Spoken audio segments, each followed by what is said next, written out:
नमस्कार, आप देख रहे हैं 4 PM और मैं हूं आपके साथ निधि तिवारी। प्रधानमंत्री मोदी मणिपुर को जलता छोड़कर और अपने देश को जलमग्न छोड़कर 2 दिवसीय दौरे पर फ्रांस पहुंच चुके हैं। इस दौरान की कई सारी तस्वीरें, कई सारे वीडियो सामने आ रहे हैं। मीडिया में दिखाया जा रहा है कि बाकी देशों की तरह ही फ्रांस में भी मोदी जी का डंका बज रहा है। इस बीच फ्रांस के अखबार ने पीएम मोदी पर कुछ ऐसा छाप दिया है कि मोदी जी के भक्त एकदम परेशान हैं। देखिए, ये अखबार है। इस अखबार का नाम है ले मोंडे।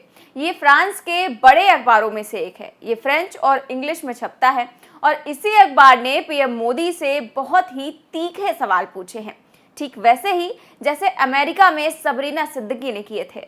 अखबार ने लिखा है कि क्या हम इस तथ्य को नजरअंदाज कर सकते हैं कि मोदी के नेतृत्व में भारत एक गंभीर संकट से गुजर रहा है, जहां मानवाधिकार कार्यकर्ताओं, गैर सरकारी संगठनों और पत्रकारों पर हमले बढ़ रहे हैं। इसके आगे अखबार में लिखा है कि 2014 के बाद से जब से मोदी और उनकी पार्टी भारतीय जनता पार्टी सत्ता में आई है, भारत में सार्वजनिक माहौल हिंसक रूप से बिगड़ गया है।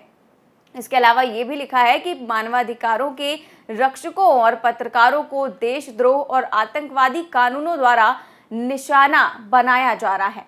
तो इस तरह से केवल यही नहीं, और भी कई सारी बातें जो है वो पीएम मोदी को लेकर लिखी गई हैं।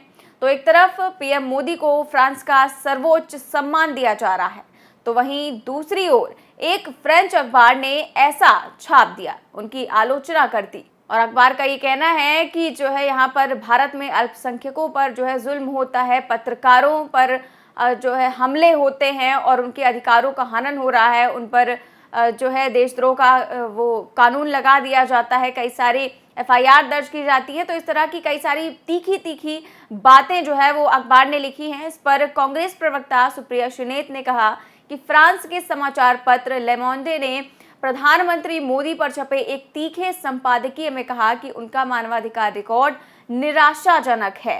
नरेंद्र मोदी ने दशकों से राज्य प्रायोजित हिंसा को बढ़ावा दिया है। भारत एक गंभीर संकट से गुजर रहा है, जहां एक्टिविस्ट, NGOs, पत्रकारों और अल्पसंख्यकों पर हमले हो रहे हैं। ये भारत के खिलाफ एक अंतर्राष्ट्रीय साजिश है। मुझे लगता है कि ईडी का छापा शायद वहां संभव ना हो पाए, लेकिन अखबार के प्रकाशक और संपादक को धमकाना तो बनता ही है। ट्रोल ब्रिगेड को सक्रिय करना तो एक स्वाभाविक प्रक्रिया है, तो शुरू हो जाओ भक्तों। तो इस तरह से सुप्रिया श्रीनेत ने जो है एक तरह से मज़े भी लिए हैं इसको लेकर, और वो कह रही हैं कि अब ट्रोल जो गैंग है वो शुरू हो जाएगी इस अखबार का, जो है इस अखबार को ट्रोल करने के लिए। हालांकि इस अखबार ने जो भी छापा है वो सब कुछ सही तो है, लेकिन जो है शायद वहाँ के अखबारों को ये छापने से बचना चाहिए, क्योंकि ये हमारा आंतरिक मामला है। जो कुछ भी है हम अपने प्रधानमंत्री से सवाल पूछ सकते हैं, अपनी सरकार से सवाल पूछ सकते हैं, लेकिन अखबार का, वो भी विदेशी अखबार का, इस तरह से छापना गलत है। आपको याद होगा कि मोदी जी के अमेरिका दौरे के वक्त भी कुछ ऐसा ही हुआ था, जब एक तरफ व्हाइट हाउस में पीएम मोदी का स्वागत हो रहा था और दूसरी ओर अमेरिका के पूर्व राष्ट्रपति बराक ओबामा अल्पसंख्यकों के मुद्दे पर पीएम मोदी को सुना देते हैं। और ऊपर से जो वहाँ की पत्रकार हैं सबरीना सिद्दीकी, वो भी पीएम मोदी से अल्पसंख्यकों को लेकर तमाम सवाल करती हैं, और जिस पर जो है खूब बवाल भी खड़ा होता है। और जो मोदी जी की ट्रोल गैंग है वो भी उन्हें, जो सबरीना सिद्दीकी है, उन्हें ट्रोल करने लगती हैं, जिस पर फटकार भी लगाई जाती है वहाँ की सरकार की ओर से। और ऐसा ही कुछ अब फ्रांस में भी देखने को मिल रहा है, जहाँ पर एक और तो अखबार में मोदी जी पर इतनी तीखी तीखी बातें लिखी जा रही हैं, तो वहीं उनके फ्रांस में लैंड होने से कुछ घंटे पहले ही यूरोपीय संसद ने एक प्रस्ताव को पास किया है, जिसमें मणिपुर हिंसा को लेकर मोदी सरकार की खूब आलोचना की गई है, खूब कायदे से लताड़ा गया है। प्रस्ताव में अल्पसंख्यकों के अधिकारों को लेकर भी पीएम मोदी जो है सरकार को आड़े हाथों लिया गया है। बुधवार को जब ये प्रस्ताव यूरोपीय संसद में लाया गया, तब भारत ने इसका विरोध किया। भारत ने कहा कि मणिपुर का मुद्दा उसका आंतरिक मसला है, और बात भी बिल्कुल सही है कि ये भारत का आंतरिक मसला है और इस पर जो है विदेश में चर्चा होना बिल्कुल भी वाजिब नहीं है, क्योंकि फ्रांस ही वो ऐसा देश है जहां पर अभी कुछ दिनों पहले ही इस तरह की हिंसा हुई, एक बच्चे की हत्या हो गई, एक लड़के की हत्या हो गई। इसके बाद वहां पर भी खूब हिंसा देखने को मिली, जैसा कि मणिपुर में ही देखने को मिल रहा था। लेकिन भारत ने तो उस पर कोई भी चर्चा नहीं की, कोई भी बहस नहीं उठाई। लेकिन जो फ्रांस है वो इस तरह की हरकत कर रहा है। यूरोपीय संसद जो है वहां पर ये मसला उठाया जा रहा है और भारत ने इस पर यह भी कहा कि ये हमारा आंतरिक मसला है, लेकिन इस पर यूरोपीय संसद में बहस नहीं होनी चाहिए। बावजूद इसके यूरोपीय संसद में प्रस्ताव पर चर्चा हुई और उसे पास भी कर दिया गया। इस पर कई सारी बातें जो है सामने भी आई। ये खबर भी आपने हमारे चैनल पर आप देख सकते हैं विस्तार से क्या कुछ चर्चा हुई, क्योंकि गोदी मीडिया तो आपको ये सब कुछ दिखाएगा नहीं, लेकिन हमारे चैनल पर आपको ये सब कुछ देखने को मिलेगा। इसके अलावा आपको बता दें कि पीएम मोदी के फ्रांस दौरे के कुछ और वीडियो भी सोशल मीडिया पर जबरदस्त तरीके से वायरल हो रहा है, जिसे देखकर आप यही कहेंगे कि विदेशों में भी अंधभक्तों की कमी नहीं है। प्रधानमंत्री के फ्रांस पहुंचते ही एयरपोर्ट पर लोग उनके स्वागत के लिए खड़े थे या खड़े किए गए थे, जो भी है, लेकिन इनमें से एक शख्स ने जो सवाल किया वो पीएम मोदी से किया और वो खूब वायरल भी हो रहा है। वीडियो देखिए पहले। आपसे एक सवाल था, आप जो 20 घंटा काम करते हैं, हम कैसे कर सके 20 घंटे काम? आप बताइए उसका राज। तो शख्स ये सवाल करता है कि पीएम मोदी से कि मोदी जी आप 20-20 घंटे काम कैसे करते हैं, हमें भी बताइए उसका राज ताकि हम भी कर सकें। हालांकि पीएम मोदी उसका जवाब नहीं देते और आगे बढ़ जाते हैं। याद होगा आपको ये सवाल रुबिका लियाकत ने भी प्रधानमंत्री मोदी से इंटरव्यू में पूछा था कि मोदी जी आप इतने घंटे लगातार काम कर लेते हैं, आप थकते कैसे नहीं हैं। और अब पीएम मोदी से विदेशों में भी यही सवाल पूछा जा रहा है।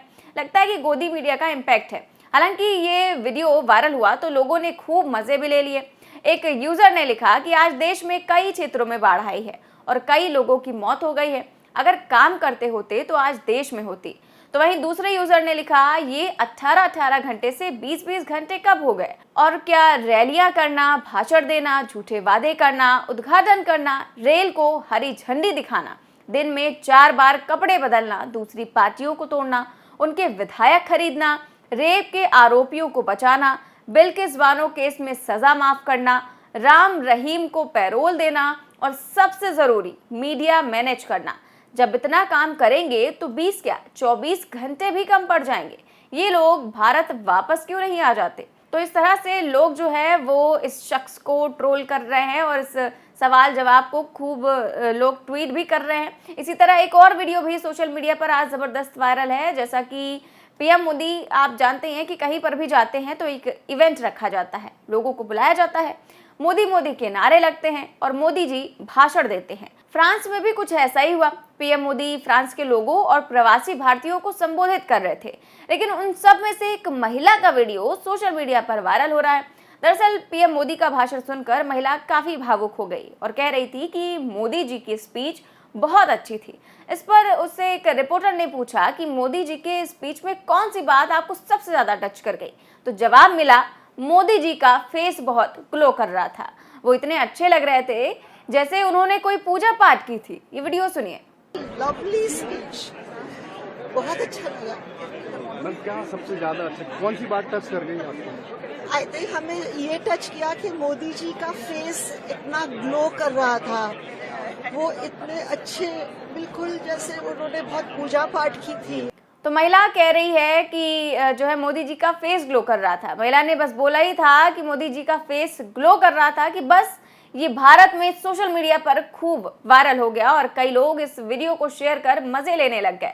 लोग पूछ रहे हैं कि मोदी जी तो विश्व गुरु हैं, इतने पॉपुलर हैं, तो उनको केवल मोदी जी के फेस का ही ग्लो क्यों दिखा? मोदी जी ने इतनी सारी बातें की, उनमें से एक भी याद नहीं। तो इस तरह से कई सारे वीडियो और फोटोज जो है वो वायरल हो रही हैं। और इस बीच जो अखबार ने छापा है, फ्रेंच अखबार ने छापा है, वो भी उसकी खूब निंदा भी हो रही है कि उसने भारत को लेकर इतनी सारी बातें की हैं।